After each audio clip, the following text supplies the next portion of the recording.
Bonjour à tous, bienvenue pour l'émission numéro 2 du débrief de la Lidl Star League. Merci messieurs d'être avec nous. On est aujourd'hui avec Mathé Souni, le gardien de l'US Ivry. Bonjour Mathé. Bonjour Noémie et bonjour à tout le monde. On est avec le buteur de cette journée, Mike Brassler de Limoges. Bonjour Mike. Salut Noémie, salut tout le monde. Et enfin, on est avec un petit nouveau, Thibaut Brier du HBC Nantes. Bonjour Thibaut. Salut Noémie, salut tout le monde. Alors, messieurs, on va parler ensemble de cette deuxième journée de Lidl Star League.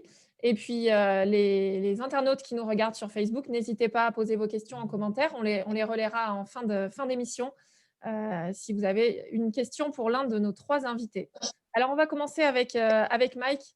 Mike, donc victoire au buzzer, hein, comme on dit, sur Créteil, 29-28, avec 9 buts de ta part.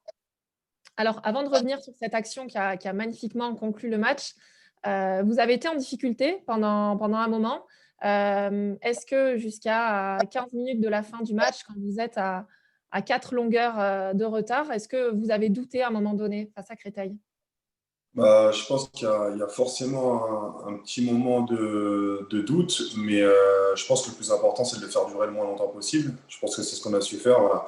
On s'est dit que coûte, il ne fallait pas qu'on perde ce match pour notre première à domicile à Beaublanc. Donc, un petit moment de doute, oui, mais je pense quand même bien négocier sur la fin pour le coup. Et voilà, on a su faire le boulot au final. Alors justement, toi, avec tes 9 buts, forcément, tu contribues à cette victoire. Mais est-ce que dans ces cas-là, dans ces moments un peu chauds, l'expérience de joueurs comme Dragan Gajic, comme Maternel, ça a compté, selon toi? Je pense que oui, parce que certes, je mets le dernier but, certes, mais je pense que sur la deuxième mi-temps, avant qu'arrive cette action, il y a eu quand même pas mal de boulot fait par justement les joueurs d'expérience comme Dragan, comme Romain, Jérémy Suti, Juan et tout ça. Donc je pense que oui, c'est des joueurs qui savent et qui connaissent le poids du ballon. Donc oui, c'était plutôt important de les avoir dans notre équipe à ce moment-là. Alors pour Limoges, c'était la première victoire en Lidl Star League, hein, de son histoire. Psychologiquement, pour vous, c'était important cette première victoire pour en imaginer d'autres? Non, mais c'est clair. Comme je l'ai dit, en fait, pour nous, c'était une obligation de gagner ce premier match à domicile. Voilà, on avait pas mal de public et on avait fait une prestation assez moyenne contre Nîmes la semaine d'avant. Donc voilà, il fallait qu'on se rattrape de plus contre une équipe concurrente au maintien. Donc oui, c'était super important pour nous d'aller chercher 2 points sur ce match-là. Vous avez bien fêté ça? On a bien fêté ça, mais on s'est vite remis au boulot parce qu'on s'entraînait directement le samedi. Enfin, on a eu un jour de repos. Le samedi, on s'entraînait directement pour le prochain match. Donc, petite fête. Bon. Oui, ça s'enchaîne vite. Alors, je vais poser peut-être une question bête. Est-ce que vous vous sentez capable de battre tout le monde dans ce championnat? Je pense qu'on a un championnat qui est quand même plutôt homogène. Tout le monde peut battre tout le monde, j'imagine. Donc, je pense qu'il va falloir s'accrocher dans toutes les rencontres et que tout est possible contre n'importe quelle équipe. Donc, battre tout le monde, je ne sais pas, mais y croire, oui. Par exemple, sur cette troisième journée, vous allez à Chambéry, vous n'y allez pas clairement pour faire de la figuration, là. Ah non, on joue tous les matchs de toute manière. On s'est dit que tous les matchs, on les joue pour gagner quoi qu'il en soit. Donc, que ce soit Chambéry, une équipe de plus bas de tableau ou bien une équipe plus haute, on y va avec nos armes pour essayer de gagner en tout cas. Moi, j'ai envie de demander leur avis à Mathé ou à Thibaut. Je vais oser la question. Est-ce que vous voyez une équipe de Limoges se maintenir cette année? Ouais, moi personnellement, on a joué un amical contre eux et ils nous ont posé beaucoup de soucis. Une équipe très physique et ouais, moi je les vois bien se maintenir. Bon, Mathé, Égal- Également, également. c'est une bonne équipe et voilà. Déjà, je pense que chaque équipe dans ce championnat cette année a ses chances déjà pour se maintenir, après pour viser plus haut aussi, donc y compris Limoges, pourquoi pas. D'accord. Bon, merci Mike. On va passer la parole à Mathé. Alors, Mathé, ça a donné match nul, Ivry-Saint-Raphaël, 34 partout. Alors, quand on voit le score comme ça, on pourrait croire que les gardiens n'ont pas eu un rôle majeur, mais c'est tout à fait le contraire, hein. On va le voir avec un peu le scénario du match. Et puis toi, 12 arrêts, me semble-t-il, quasiment tous les arrêts en deuxième période, c'est toi qui leur permet de se maintenir, de revenir. Vous infligez un 5-0, me semble-t-il, à un moment donné pour passer devant. Est-ce que tu peux nous raconter un peu la physionomie du match? Oui, ouais, c'est à peu près ça. Bon, je suis pas d'accord que c'est que moi qui a renversé le score.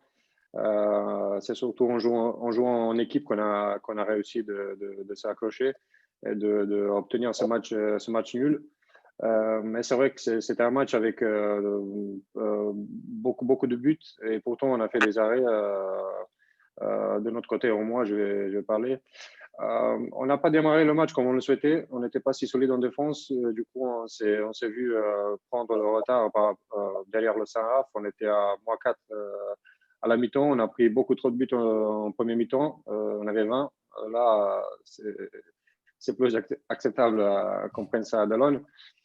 Pourtant, en deuxième, c'était beaucoup mieux. On s'est un peu, j'ai envie de dire même relâché. Le public qui a commencé de pousser, comme il le sait très bien à Delon. Et petit à petit, on est arrivé derrière et finalement, on a arraché un match nul. Et même, on a un petit regret parce qu'on avait quand même un jet de 7 mètres quelques secondes avant la fin pour la première victoire cette année. Mais bon, vu la physionomie de match et tout ce qui s'est passé, on peut dire que c'est un nul plutôt équitable.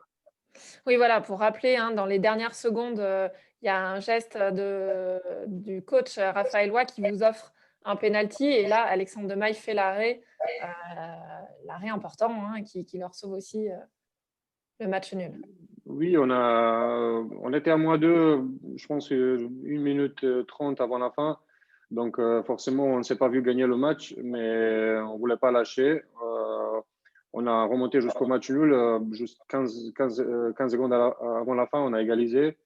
Et puis, le Saraf, il a fait un engagement rapide. Le demi-centre, il a pris décision un peu tôt de tirer. La balle va terminer finalement sur ma barre et va directement en touche. Donc, le coach de Saint-Raphaël, qui était première sur la balle, qui a un peu hésité de donner la balle à notre ailier. Donc, voilà, un geste anti-sportif, anti-jeu, qui était puni par un péno qui, malheureusement, n'était pas converti en but. Voilà. Malgré une très belle prestation de Walid pendant 60 minutes, il est excellent à 100% en tir. Mais voilà, c'est comme ça, c'est le sport. Il va le mettre le prochain. D'accord. Donc vous recevez Dunkerque mercredi soir en 3e journée. Il me semble que c'est une équipe que vous avez jouée peut-être même plusieurs fois en préparation. À quoi tu t'attends comme match? C'est vrai que c'est une équipe qu'on joue souvent, et même chaque année au mois de février, je suis à Ivry. Peut-être parce que bon, j'ai déjà géographiquement, ils sont pas très loin de nous. Ils n'ont pas d'équipe de D1 qui sont juste à côté.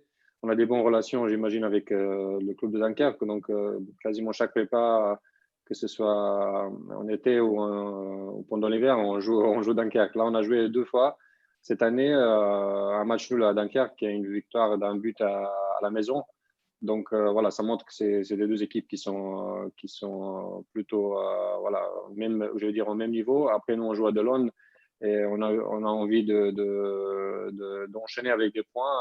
Sauf que voilà, cette fois, peut-être 2 points et pas un. Alors messieurs, vous savez que Mathé est pour la première année capitaine de son équipe. On a vu, à Limoges notamment un capitaine qui harangue la foule et s'appuie sur son public, à Nantes aussi.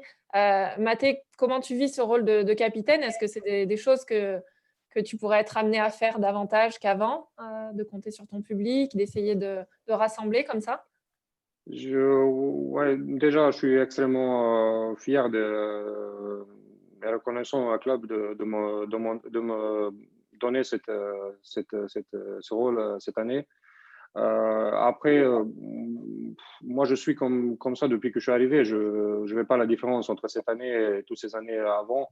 J'essaie d'être un élément fédérateur simplement. Et je pense que ça, c'est le rôle de capitaine. Pas de faire la mauvaise pression, mais que tout le monde se sente bien, que tout le monde se sente concerné. Que voilà, je suis à l'écoute de tout le monde et j'essaie de pousser tout le monde vers l'avant. Et après, bon, bien sûr, avec le public à Delon, c'est normal. Nous, on a besoin d'eux, eux, ils ont besoin de nous. Donc voilà, ça fonctionne comme ça. D'accord. Alors messieurs, est-ce que vous connaissez notre troisième invité? Hein, c'est un petit nouveau. Thibaut Brier, numéro 3 nantais, 20 ans, 2,05 m, 95 kg à peu près, hein, si mes informations sont bonnes, Thibaut. est le meilleur buteur de la rencontre hier face à Chartres. Une victoire d'un but en déplacement à Chartres. Ça a été compliqué pour Nantes, Thibaut. Euh, ça s'est joué à pas grand-chose. On a vu beaucoup de pertes de balles. Est-ce que tu sais combien de pertes de balles pour Nantes? Ouais, j'ai vu ça juste avant de venir, on a 17 pertes de balles, il me semble. Ah, C'est ça. Est-ce que vous avez réussi à l'expliquer? Comment ça s'est passé un peu? Je pense que en première mi-temps, on manque cruellement d'engagement. On manque vraiment beaucoup d'engagement. On perd beaucoup de ballons. Du coup, on se fait punir très rapidement par, euh, par des contre-attaques. Et ouais, non, toute la première, on a galéré. À la fin, on arrive à recoller au score avant la mi-temps, ce qui va nous permettre d'entamer la deuxième mi-temps plutôt serein. Mais sur toute la partie, rien n'a été facile. Rien n'a été facile. Chartres a mis une très grosse intensité en défense. Et avec cette victoire d'un but, on s'en tire vraiment bien vu la physionomie du match. Voilà, c'est un petit peu un avertissement sans conséquence. Comment les coachs l'ont géré après le match? Quel message ils vous ont fait passer? Avec les 2 matchs par semaine de la Ligue des Champions, va falloir qu'on s'y habitue. Va falloir qu'on s'y habitue et j faudra qu'on ait le même niveau de concentration, que ça soit contre Barcelone ou contre n'importe quelle équipe de Lidl Star League. Et faudra pas qu'on réitère une telle prestation en première mi-temps. Alors là, vous recevez Toulouse, qui s'est incliné d'un but en recevant Nîmes, mais Toulouse qui fait plutôt une belle impression en ce début de championnat. Là aussi, vous vous attendez à un gros match. Ouais, ouais, évidemment, c'est un gros match. En plus, l'année dernière, ils étaient venus nous battre +8, je crois, à la maison. Et je pense que tout le monde l'a en travers de la gorge et on aura à cœur de rattraper la déconvenue de l'année dernière. Bon. Alors Thibaut, l'année dernière, tu étais au centre de formation à Nantes, et puis il y a 2 ans, bon, bah, tu jouais en National 3, hein, rien à voir. Tu étais étudiant et j'ai lu qu'il y avait un projet peut-être cette année de continuer à distance, une licence. Est-ce que tu as réussi à t'engager là-dedans?